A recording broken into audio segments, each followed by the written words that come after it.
জয় শ্রীরাম। আজকে আমাদের জোলাইবাড়ির দেবদারুতে যেভাবে আমাদের যে হনুমান রূপী যাকে আমরা পূজা করি, হনুমান রূপী বানরকে আজকে মেরে তারা হিন্দু সনাতন বলে তারা নিজেকে হিন্দু বলছে। আজকে ওখানে আমরা যাকে পূজা করি তাকে আজকে উপরে মেরে দুহাত দুদিকে দিয়ে টাঙিয়ে রেখেছে, তারপর নিজেকে নাকি হিন্দু বলছে। আর তারা হিন্দু সমাজকে কিভাবে রক্ষা করবে?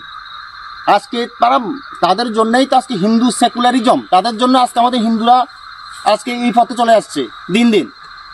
আর আজকে এই যে যাকে আমরা পুজো করি, যার আরাধ্য শ্রীরামের আরাধ্য, যাকে আমরা শ্রীরামজির প্রথম থেকে লাস্ট পর্যন্ত যে সেবা করে গেছে, হনুমান রূপী যে বানরকে আজকে মেরে ওখানে তারা টাঙিয়ে রেখেছে, তারা কি হিন্দু?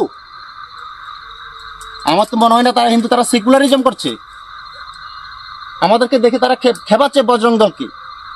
বজরং দল আছে, থাকবে, আর বজরং দল যেখানে যাবে ওইখানে বজরং দল পুরো চুরমার করে দেবে। হিন্দু সমাজ রক্ষার জন্য বজরং দল সবসময় প্রতিজ্ঞাবদ্ধ থাকবে। আমরা আজকে যে আমাদের হনুমান রূপী বানরকে যেভাবে টাঙিয়ে রেখেছে, এর আমরা সঠিক তদন্ত, সঠিক আইন, সঠিক শাস্তি আমরা প্রতিবাদ জানাচ্ছি। সঠিক শাস্তি তাদেরকে দিতে হবে। আমরা যার আরাধ্য দিয়ে আমরা সারা জীবন আমরা বজরং দল আমরা চলি, আজকে তাকে মেরে ওইখানে টাঙিয়ে রেখেছে। এর প্রতিবাদ আমরা করব। সঠিক তদন্ত আমরা এর জন্য সঠিক তদন্ত আমাদের চাই।